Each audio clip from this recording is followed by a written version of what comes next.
Il est l'un des Français les plus en forme sur le Challenge Tour depuis le début de la saison et il l'a encore prouvé aujourd'hui.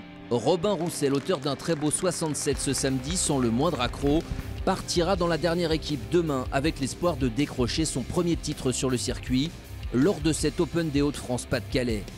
Évidemment, rien n'est encore joué pour celui qui n'a pas encore 25 ans. Mais la bagarre, si l'on en croit la journée qu'il vient de passer avec le leader Dan Huizing, ne lui fait pas peur. Et le parcours si particulier de Saint-Omer, pas vraiment non plus.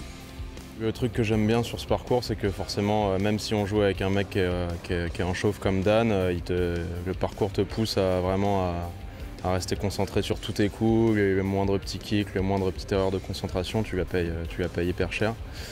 Donc du coup, ouais, ça m'a permis de rester bien focus sur moi et sur ce que j'avais à faire. Et c'est ce que je l'ai plutôt très bien fait aujourd'hui, donc je suis très satisfait de ça. Pour les autres joueurs français en revanche, cette troisième journée fut décevante. Thomas Linard n'a pas renouvelé ses 2 premiers tours sous le par. Il pointe désormais au-delà de la 20e place provisoire. Mais rien ne l'empêche, lui et les autres, Havret, Bourdi ou Stalter, de rêver à une journée folle, comme celle vécue aujourd'hui par l'anglais Richard Bland. Pas moins de 7 birdies à son actif qui le replace sur le podium et dans la course à la victoire. Tout en haut, on retrouve l'inamovible Dan Huizing.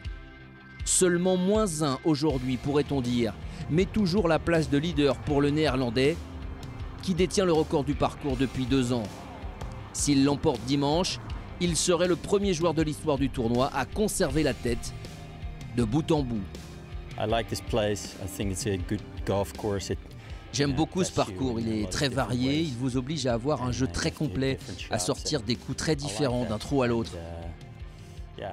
Je me sens vraiment bien ici et je sais ce qu'il faut faire pour bien jouer. J'espère que ce sera encore le cas demain dimanche pour moi.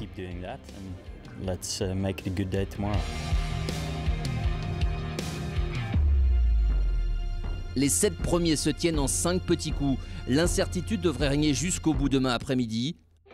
L'an dernier, le Gallois Stuart Manley s'était imposé ici même après 3 tours de play-off.